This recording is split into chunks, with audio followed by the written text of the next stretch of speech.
হৈছে যে আয়ুক্ত কামৰূপ জিলাৰ আয়ুক্ত মহোদয় ডাঙৰীয়াৰ উপস্থিতিত আমি শিঙিমাৰী হাবি মডেল ভিলেজ আৰু ইতিমধ্যে কুকুৰমাৰাৰ ফাৰ্ষ্ট ফেজ ছেকেণ্ড ফেজ আৰম্ভ হৈছে। ছয়গাঁও সমষ্টিত আমাৰ কুকুৰমাৰা আৰু শিঙিমাৰী হাবি দুইখনকে মডেল ভিলেজ হিচাপে চিহ্নিত কৰা হৈছে। যোৱা সময়ত আমি 50 লক্ষ টকাৰ কাম কৰিলোঁ আৰু আজিৰ এই পবিত্ৰ দিনটোত আয়ুক্ত মহোদয়ৰ তত্ত্বাৱধানত তেখেতৰ নিৰ্দেশত আমি আজি আৰু 50 লাখ টকাৰ কাম আগবঢ়াই আছোঁ আৰু অনাগত কেইটামান বছৰৰ ভিতৰত আমি 4 কোটি টকা ইয়াত ব্যয় কৰিম। আৰু আপোনালোকৰ এটা বৃহৎ দাবী আছিল সন্মুখৰ ৰাস্তাটো গৰৈমাৰীলৈকে মুখ্যমন্ত্ৰী পকীপথ আঁচনিৰ জৰিয়তে আমি 10 কোটি টকা আবণ্টন কৰি ইতিমধ্যে কাম আৰম্ভ কৰিছোঁ। ইয়াত আপোনালোকে ফায়াৰ ষ্টেচনৰ দাবী আছিল, তাক আমি কৰি আছোঁ। APDCLৰ ষ্টেচনৰ দাবী আছিল, আমি ইতিমধ্যে কৰি আছোঁ। বিভিন্ন সংযোজনেৰে মথাউৰিত আপোনালোকে দেখা পাইছে 172 কোটি টকাৰ প্ৰজেক্ট শেষ কৰি আকৌ আমি 14 কোটি আকৌ 12 কোটি টকাৰ ইতিমধ্যে পকীপথ শেষ কৰি যোৱাকালি কেইটামান দিনৰ পৰা আচলপাৰাৰ গভীৰ অঞ্চলত আমি ইৰ'শ্যন প্ৰটেকশ্যনৰ কামো আৰম্ভ কৰিছোঁ। আপোনালোকে আশীৰ্বাদ কৰিব। বিভিন্ন উন্নয়নেৰে এই সমষ্টিক আগুৱাই লৈ যোৱা হ'ব আৰু চৰকাৰৰ সংশ্লিষ্ট প্ৰত্যেকটো বিভাগক, বিশেষ কৰি আমাৰ আয়ুক্ত হেড অফিচ কামৰূপৰ যিদৰে আমাক সকলো ফালৰ পৰা আমাক সহায় সহযোগিতা কৰিছে, তেওঁলোক ধন্যবাদৰ পাত্ৰ। আৰু আমি সকলোকে আহ্বান জনাম, সততাৰে যাতে স্কিমবিলাক সমাপন কৰা হয়, ৰাইজক যাতে ইয়াৰ লগত সংযোজন কৰা হয়। অনাগত সময়ত প্ৰত্যেকটো ক্ষেত্ৰত ট্ৰান্সপাৰেণ্টলি আমি যাতে কৰিব পাৰোঁ।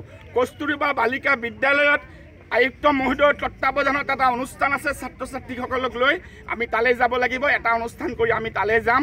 আপোনালোকৰ পৰা আমি সকলোৰে পৰা আশীৰ্বাদ বিচাৰিছোঁ যে আয়ুক্ত কামৰূপ জিলাৰ আয়ুক্ত মহোদয় ডাঙৰীয়াৰ উপস্থিতিত আমি শিঙিমাৰী হাবি মডেল ভিলেজ আৰু ইতিমধ্যে কুকুৰমাৰাৰ ফাৰ্ষ্ট ফেজ ছেকেণ্ড ফেজ আৰম্ভ হৈছে।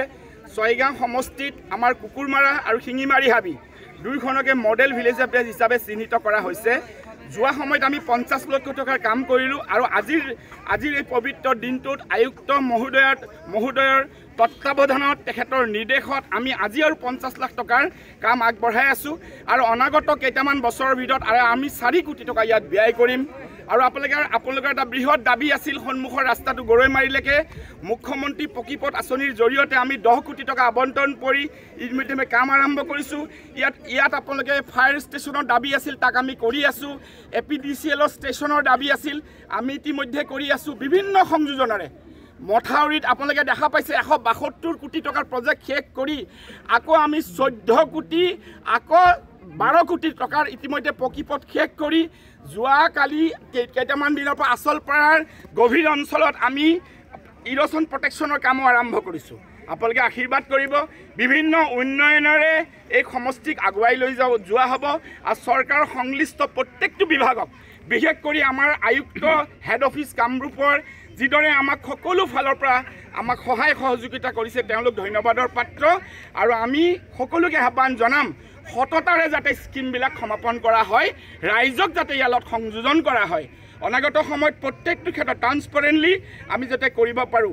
কস্তুৰবা বালিকা বিদ্যালয়ত আয়ুক্ত মহোদয়ৰ তত্ত্বাৱধানত এটা অনুষ্ঠান আছে, ছাত্ৰ ছাত্ৰীসকলক লৈ আমি তালৈ যাব লাগিব। এটা অনুষ্ঠান কৰি আমি তালৈ যাম। আপোনালোকৰ পৰা আমি সকলোৰে পৰা আশীৰ্বাদ বিচাৰিছোঁ।